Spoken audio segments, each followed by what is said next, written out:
ሰላም ጤና ይስጥልን የተከበራችሁ የሸካ ቴሌቪዥን ተመልካቾቻችን የሰዓቱን ዜና ከቴፒ ስቱዲዮ ይዘንላችሁ ቀርበናል። ከዜናዎቹ ጋር አመድ ይሱፍ ነኝ።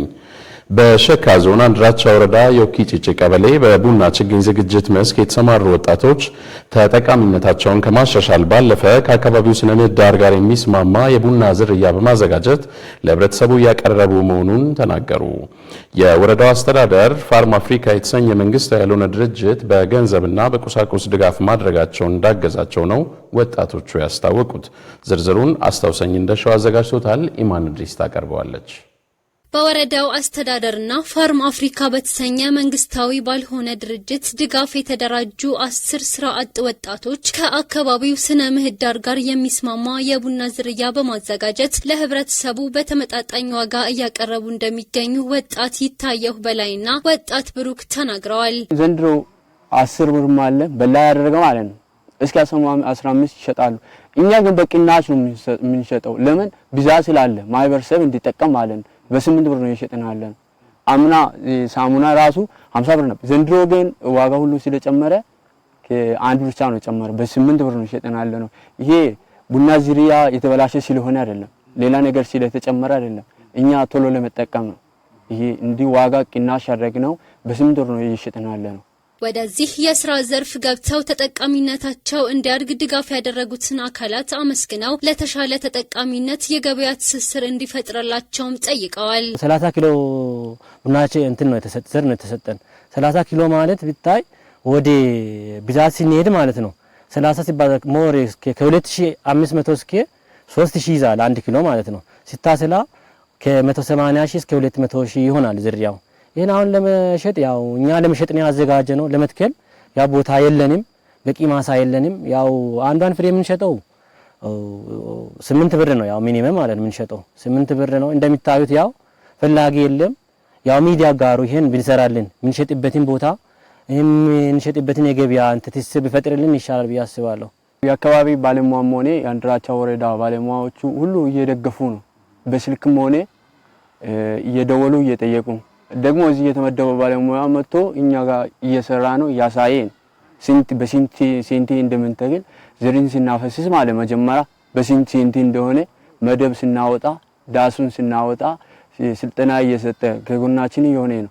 አሁን ይሄ የምናገም ፈልገው ብዙ አመት እየሸጥን ነበር። ይሄ ችግኝ ማለት 200 ሺህ እና ከዛ በላይ ነው ማለት ይሄን 10 ሺህ ችግኝ ራሱ ብንተክል ውጤታማ ልንሆን ነበር። ያ ወጣቶች ነን። ቢያንስ አሁን ይሄ ችግኝ ከሚሊዮን በላይ ይሸጣል። እኛ ግን ከ30 ሺህ 30 ሄክታር ልንሰራ ከዛም በላይ ልንሰራ አቅም አለን። መንግስት ቢሰጥ ማለት ነው። ወጣቶቹ የተሰማሩበት የስራ ዘርፍ ለአየር ንብረት ለውጥ የማይበገር ኢኮኖሚ ለመገንባት ጉልህ ድርሻ እንዳለውም ገልጸዋል። ያው ይሄን ቡና ለዚህ አካባቢ የሚሆን የቡና ዝርያ የተሻለ ቡና ዝርያ ጅማ ምርምር ሄዶ እስከ ማስመጣ ድረስ ማለት የተባበረልን የፋርም አፍሪካ ነው እና 10 ነው የምንሰራው። ለምንድነው እዚህ ደጋ አካባቢ የሚሆን የቡና ዝርያ 7410 እና 7440 ለዚህ አካባቢ በስት ይሆናል ብሎ ያው ከወረዳ ባለሙያችን ጋር በመተባበር ማለት ነው እዚህ አካባቢ የሚሆኑትን ቡና ዝርያዎችን በማጥናትና ከጅማ እስከ ጅማ ሄዶ ነው ያመጣልኝ ያ ፕሮጀክት ማለት ነው። የአንድራቻ ወረዳ ግብርና ደን አካባቢ ጥበቃና ህብረት ስራ ጽፈት ቤት የቡናና ቅመማ ቅመም ባለሙያ አቶ ሂሳቡ ገረመው እንዳስረዱት ስራ አጥ ወጣቶችን አደረጃጀት ውስጥ በማስገባት ተጠቃሚነታቸውን ለማረጋገጥ ትኩረት ተሰጥቶ እየተሰራ ይገኛል ብለዋል። ስራ አጥ ወጣቶችን አደራጅተን ነው ወደ ስራ ያስገባነው። ይሄንን ቡና እንዲያፈሉ እና ቡና ዘርን ፋርም አፍሪካ ድርጅት በአደረጃጀት ሰጥቶ እነሱን ከነሱ ጋራ በመሆን እነኚህ ልጆችን ለማብቃት ማህበራት ናቸው። 7 ወንድና 3 ሴቶች ናቸው። እነኚህን አደራጅተን ወደ ስራ አስገብተናል። የወረዳው ግብርናና ደን አካባቢ ጥበቃ ህብረት ስራ ጽፈት ቤት ተወካይና የተፈጥሮ ሀብት ዘርፍ ኃላፊ አቶ ሽመልስ አየለ በበኩላቸው በግብርናው ዘርፍ የህብረተሰቡን በተለይም በየአደረጃጀት ወደ ተግባር የገቡ ወጣቶችን ተጠቃሚነት ለማረጋገጥ የተጀመረው ተግባር ተጠናክሮ እንደሚቀጥል ገልጸዋል። ወጣት ወይዶ ለሚገዛው አርሶ አደር መኪና ሞተርም አመቻችተን ቡናቸው እየወጣ ያለበት አግባብ ነው ያለው። ይሄ ድጋፍም ለቀጣይ በትኩረት የምንሰራው ነው የሚሆነው። አሁን ወጣቱ በተደጋጋሚ የመሬት ጥያቄ እያቀረበ ነው። ይህንንም ከሚመለከተው አካል ጋር ተናበን የወጣትን ተጠቃሚነትን ለማረጋገጥ እየተረባረብን ያለንበት ሁኔታ አለ።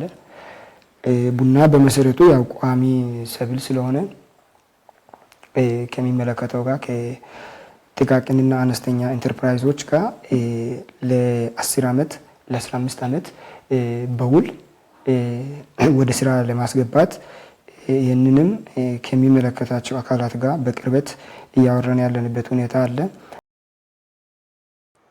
በተያያዘ ዜና በመሰረተ ልማት ግንባታ ህብረተሰቡ ያበረከተ ያለውን አስተዋጽኦ አጠናክሮ እንደሚቀጥል በአንድራቻ ወረዳ ዮኪ ጭጭ ቀበሌ ነዋሪዎች ተናገሩ።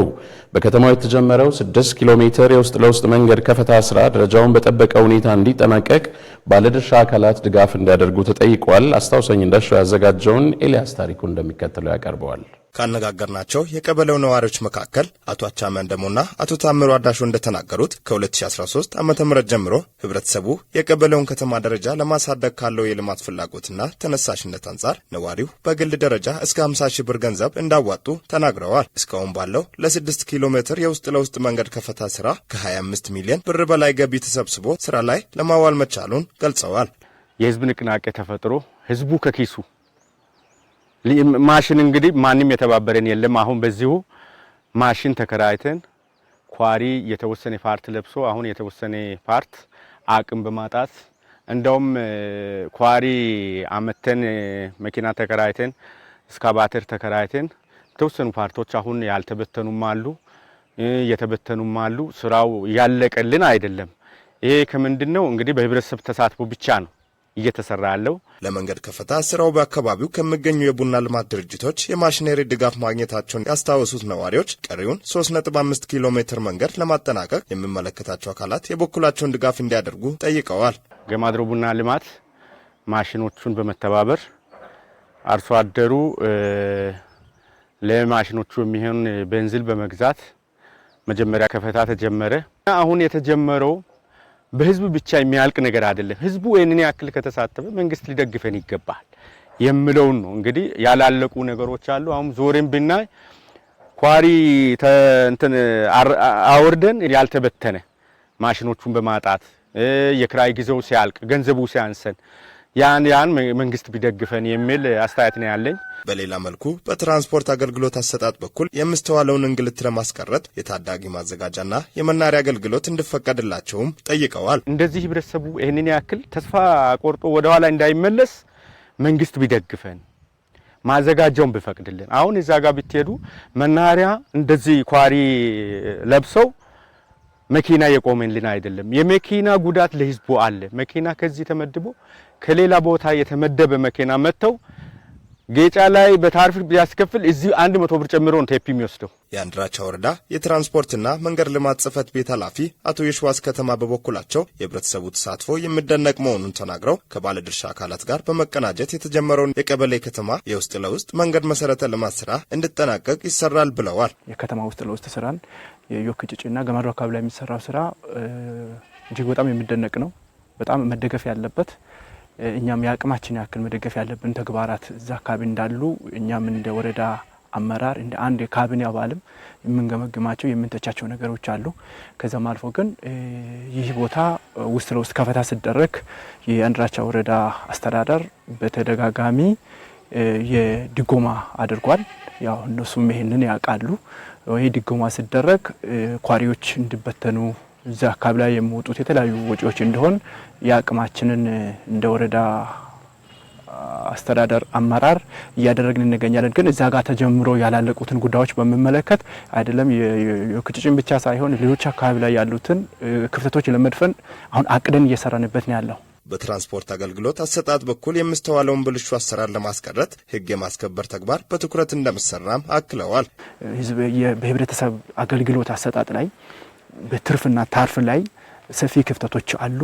እጅግ በጣም ደርሰንበታል፣ ገምግመናል፣ ተገማግመናል። even ከዞኑ መምሪያ ጋርም ሆነን ከዞኑ ባለሙያዎች ጋርም ሆነን በደንብ አድርገን የተገማገምነው ሂደት አለ። ያ ምንድነው ትርፍና ታርፍ ላይ የስምሪት አሰጣጥ ሂደት ላይ ትልቅ ችግሮች ስላሉ በቀጣይነት ይሄ ነገር እንዳይሰፋ ወይም ህብረተሰቦቻችን እንዳይጉላሉ የአቅማችን ለመሄድ ስምሪቱ ጤናማ እንዲሆን በመርሃ ግብር መኪናዎች ገብተው እንዲወጡ የአንድራቻ ወረዳ ዋና አስተዳዳሪ አቶ አሳመነው አይነ በበኩላቸው የህብረተሰቡ የልማት ፍላጎትና ተሳትፎ የሚደነቅ መሆኑን ገልጸው የወረዳው መንግስት አስፈላጊውን እገዛ እንደሚያደርግ አረጋግጠዋል። እንደዚህ የሚበረታ ቀበሌ ካለ ማበረታታት ለወረዳው አይበዛም። ግን ደግሞ ወረዳው ቀበሌዎችን ማበረታታትና ማብቃት እንጂ ወረዳ ተብሎ እዚህ ሲቀመጥ ቁጭ ማለት ተገቢ ነው ብዬ አላምንም። በዚህ ደረጃ እየተጋገዝን እንገኛለን። ስለዚህ መናሪያውን በተመለከተ ከዛ በኋላ እንነጋገራለን። አክቹአሊ የመናሪያ ችግር እዚህ ያለውንም ችግር አሁን ለመፍታት የምንታገልበት ሁኔታ አለ። ቀጣይ የተሳፋሪ ሁኔታ በደንብ ታይቶ መንገድ ትራንስፖርቱ አጥንቶ ህዝብን ማመላለስ እንዲችል የዛን የትራንስፖርቴሽኑን ጉዳይ እንነጋገራለን። ይሄንን ለቀበሌም ባለፈው ቃል ገብቻለሁ። የመናሪያ አገልግሎትና የታዳጊ ማዘጋጃ ቤት ጥያቄን በተመለከተ ጥናትን መነሻ በማድረግ ምላሽ እንደሚሰጥም ተናግረዋል። የማሻ ከተማ ምክር ቤት ሁለተኛ ዙር 13ኛ ዓመት የሥራ ዘመን 3ኛ መደበኛ ጉባኤውን አካሂዷል። በጀት ዓመቱ በኢኮኖሚ ዘርፍ ለ946 ዜጎች የሥራ ዕድል የተፈጠረ ሲሆን በመንግስትና መንግስታዊ ባልሆኑ ድርጅቶች ድጋፍ ከ41 ሚሊዮን ብር በላይ የብድር ስርጭት መከናወኑ በሪፖርቱ ተመላክቷል። አስታውሰኝ እንደሻው ተጨማሪ አለው። በጉባኤው ላይ ቀጥተኛ ያልሆነ ታክስ አፈጻጸምና የታክስ ኦዲት ገቢ እያደገ መምጣት፣ መንግስታዊ ካልሆነ ድርጅት ጋር በመተባበር ከ41 ሚሊዮን ብር በላይ የብድር ገንዘብ በማመቻቸት ለወጣቶች የስራ ዕድል መፈጠሩ፣ በትምህርት ዘርፍ በ2018 የትምህርት ዘመን የ8ኛ ክልል አቀፍ ፈተና የተሻለ ውጤት መመዝገብና ሌሎች ተጠናክሮ መቀጠል ያለባቸው አፈጻጸሞች ተነስተዋል። በማዘጋጃ ቤቱ በቂ መሬት ያለመዘጋጀትና የመንገድ ከፈታ ስራዎች ያለመከናወን፣ የመሬት መጠቀሚያ ግብር ያለመከፈል ችግሮች እንዳሉም በጉባኤው ላይ ተነስተዋል። 1.67 ሄክታር አስቸጋሪ መንገዶችን እና ለመጠገንና አዳዲስ መንገዶችን ለመክፈት ታቅዶ በማሽነሪ ያለመኖር ምክንያት ስራው አልተሰራም ተብሏል። ለዚህ የተያዘው በጀት ወዴት ሄደ? አሁን በጀቱ አለ፣ ስራ ላይ ሳይውል ኖሮ ወይ ሌላ ስራ በሱ ሳይሰራ ማሽነሪ ዛሬ ነገ እናገኛለን ምን እየጠበቅን መጨረሻ ላይ ባለማግኘታችን ስራ ላይ ሳይውል ዝም ብሎ የባከነ ገንዘብ ነው ወይስ ገንዘቡ ተዘዋውሮ ለሌላ አገልግሎት ውሏል? በጀቱ የዋለበት ነገር ሞር ቢገለጽ አስተያየት ለመስጠት ጥሩ ይሆናል የሚል ሐሳብ አለኝ። የመብራት አገልግሎት አሰጣጥና ተደራሽ ችግር፣ በንግድ ዘርፍ ህገወጥ የነዳጅ ዝውውር፣ የኮንትሮባንድና ህገወጥ ንግድ ዙሪያ ቁጥጥር ማነስ ችግሮች እየታዩ ስለሆነ መፈታት እንዳለባቸው አባላቱ አንስተዋል። አሁን ግን ሳብስቴሽን ከተማ ውስጥ ቆሞ 15 ቀን እኛ ሰፈር ከላገሪ አየር ጤና የለም ሹና ወዲህ ለምንድን ከተማ የተከፋፈለበት ምክንያት ምንድን ነው? ህዝቡ እኮ ከመብራት ጥማት እኮ ከነ ጉልበት ሰራተኛ ከሚኒኮ ከፍሎ ከተማ አስተዳደር ወይ ማዘጋጃ ከከፈለ በኋላ መብራት ኃይል እኮ ሰፈር እኮ ነው ፖሉን ተሸክሞ ያመጣለው። ተሸክሞ አምጥቶ ጉድጓድ ቆፍሮ ካቆመ በኋላ ለመድረስ ፍላጎት የለውም መብራት ኃይል። ምንድን ነው? ትኩረት ሊሰጥ ይገባል። አገኙ 24 ሰዓት መብራት እየተባለ እዛው እኛው በእኛው ማደግ የምንችላቸው ነገሮችን ማግኘት የሚገባቸው ነገሮችን እያገኘን አይደለም። ገቢ የመሰብሰብ አቅምን አሟጦ በመጠቀም የህዝብ ግንዛቤ የመፍጠር ስራ መሰራት እንዳለበትም ተመላክቷል። 78% ነው የገቢያችን። እዛ አካባቢም ያለው ችግር ምንድነው? እንደ ከተማችን 3ኛ ደረጃ ከተማ ውስጥ ነው ያለ ነው። እውነት እንነጋገር ከተባባል እኔስ ግዴታዬን ተወጥቻለሁ ወይ? ለምሳሌ የአፈር ክራይ ጎረቤታችን 7 እና 8 ዓመት ያልከፈለ ሰው አናውቅም። አንድ የታዘብኩት ነገር ተናግሬ ልለፍ። እንደ ገቢም እንደ ማዘጋጃ መታየት ያለበት በቀደም ምርጫ ምዝገባ ላይ 3 ጊዜ እኔ ቤት መጥቷል። ካርድ ወስደዋል፣ ተመዝግበዋል ተብሎ 3 ጊዜ ተጠይቃለሁ። ግን የአፈር ክራይ አቶ አብዲሳ ከፍለሃል ብሎ 10 ዓመት ውስጥ የጠየቀኝ ሰው የለም። እኔ በራሴ ፈቃደኝነት በራሴ ፍላጎት ነው የምከፍለው። እውነት አፈር እንደ ማሻ ከተማ ራሱ አፈር ክራይ እንኳን በትክክል ከፍለን እናውቃለን። ግን ገቢያችን እየወረደ ነው፣ ከተማችን እየሞተ ነው። እውነት እንደተባለው በተሰጠው ርዕስ ነው ወይ ገቢ እየሰበሰብን ያለ ነው?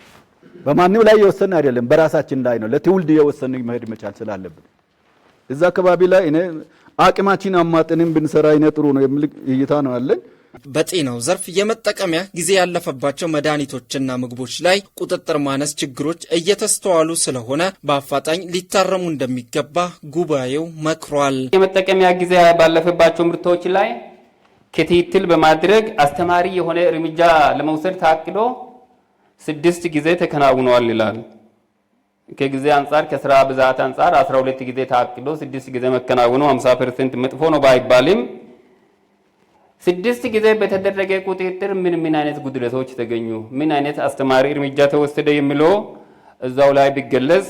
በሰላምና ጸጥታ ዘርፍ በስርቀት ወንጀል፣ በዘረፋ፣ አደንዛዥ ዕፅ ዝውውርና ህገወጥ አልኮል ንግድ ዙሪያ ክትትል መደረግ አለበትም ተብሏል።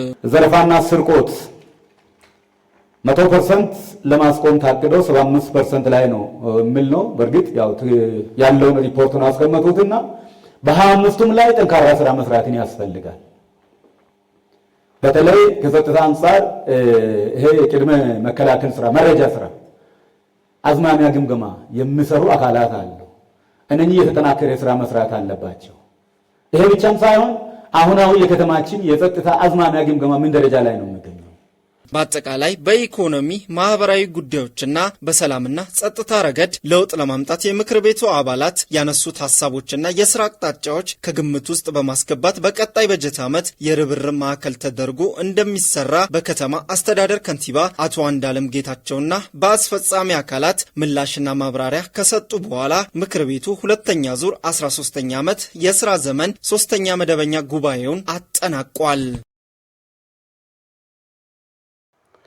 በ2019 የበጀት ዓመት ሰብአዊ ድጋፎችን በራስ አቅም ለመሸፈን የተያዘውን እቅድ በቁርጠኝነት መፈጸም እንደሚገባ አቶ ፍቅሬ አማን አሳሰቡ። በደቡብ ምዕራብ ኢትዮጵያ ሕዝቦች ክልላዊ መንግስት የ2018 በጀት ዓመት መደበኛና የንቅናቄ አጀንዳዎች ማጠቃለያ ሪፖርት ግምገማ እንዲሁም በ2019 በጀት ዓመት እቅድ ዝግጅት መድረክ በታርጫ ከተማ ተገምግመዋል። በመድረኩ በምግብ ራስን የመቻልና ሰብአዊ ድጋፍ በራስ አቅም የመሸፈን የኑሮ ውድነትን ለመቋቋም እየተሰሩ ያሉ ስራዎችን፣ የወጣቶች የስራ ዕድል ፈጠራ እንዲሁም የ5 ሚሊዮን ኮደር ስልጠናና የብሔራዊ መታወቂያ ምዝገባ ተግባራት ሪፖርት ቀርቦ ውይይት ተደርጓል። በቀረበው ሪፖርት ላይ ሀሳብ አስተያየታቸውን የሰጡት የመድረኩ ተሳታፊዎች በተያዘው የበጀት ዓመት በፓርቲው የሚመሩ የንቅናቄ አጀንዳዎችን በተሻለ መልኩ ለመፈጸም ቁርጠኛ መሆናቸውን ገልጸዋል። ድጋፍ ለሚፈልጉ አካላት በዓል በመጣ ቁጥር ጊዜያዊ እርዳታ መስጠት ብቻ ሳይሆን ራሳቸውን በቋሚነት ማቋቋም የሚያስችሏቸውና ተጠቃሚነታቸውን የሚያረጋግጡ ተግባራት ታቅደው መከናወን እንዳለበት አሳስበዋል። ለስትራቴጂ መጠባበቂያና ለድንገተኛ አደጋዎች የሚሆኑ እህሎችን ለማከማቸት ደረጃቸውን የጠበቁ መጋዘኖች አስፈላጊ በመሆናቸው አሁን ያሉትን መጋዘኖች የመለየትና የማሻሻል ስራ ተጠናክሮ ሊቀጥል እንደሚገባ ጨምረው ገልጸዋል። የሀገራችን የሰብአዊ ድጋፍ በራስ አቅም መሸፈንና በምግብ ሰብል ራስን መቻል ከአድዋ ድል በኋላ ሁለተኛው የነጻነት ተልዕኮ ተብሎ የሚወሰድ ትልቅ አገራዊ አጀንዳ ነው ያሉት የጽህፈት ቤቱ ኃላፊ አቶ ፍቅሬ አማን በመጪው 2019 በጀት ዓመት ይህንን ትልቅ አገራዊ ግብ እውን ለማድረግ በቁርጠኝነት ተይዞ መሰራት አለበት ብለዋል። አቶ ፍቅሬ አማን አያይዘውም ባለፉት ዓመታት በመደመር መንግስትና በፓርቲው በተሰራው የተቀናጀ ርብርብ ሀገራችን የስንዴ እህልን ከውጭ ከማስገባት ልማድ በመግታት በአገር ውስጥ ፍጆታ ከመዋል አልፎ ወደ ውጭ ኤክስፖርት የማድረግ ትልቅ የስራ ስኬት ማስመዝገብ መቻሏን ገልጸዋል። በመሆኑም በተፈጥሮና ሰው ሰራሽ አደጋዎች የሚከሰቱ ተጽዕኖዎችን በራስ አቅም መቋቋም የሚያስችል አቅም መገንባት እንደሚያስፈልግ የጠቆሙት አቶ ፍቅሬ አማን ጠንካራ ተቋማዊ አሰራርና ስርዓት በመገንባት የህዝብን ተጠቃሚነት ማረጋገጥ እንደሚገባ አስገንዝበዋል። የወጣቶች የስራ ዕድል ፈጠራ ከቁጥር በመውጣት በተጨባጭ የዜጎችን ህይወት በሚቀይር መልኩ መፈጸም እንዳለበት የጠቆሙት ኃላፊው ከልየታ ጀምሮ በትኩረት መከናወን አለበትም ብለዋል። የክረምት በጎ ፈቃድ አገልግሎት ገዢ ትርክት በመገንባት ክልላዊ አንድነት የሚያጠናክር በመሆኑ ከመረጃ ተአማኒነት ጋር የሚስተዋለውን ችግር በማረም አጠናክሮ መቀጠል እንደሚገባ ገልጸዋል። በየደረጃው ያለው አመራር እነዚህን የንቅናቄ አጀንዳዎች በልዩ ትኩረት በቅንጅት መፈጸም እንዳለበትም አስገንዝበዋል። ዘገባው የክልል ኮሚኒኬሽን ቢሮ ነው። ክቡራንና ክቡራት የሸካ ቴሌቪዥን ተመልካቾቻችን ለሰዓቱ ከቴፒ ስቱዲዮ የነበሩን ዜናዎቻችን ይህንን ይመስሉ ነበር። ከቀሪ የሸካ ቴሌቪዥን ፕሮግራሞች ጋር መልካም ቆይታ ይሁንላችሁ።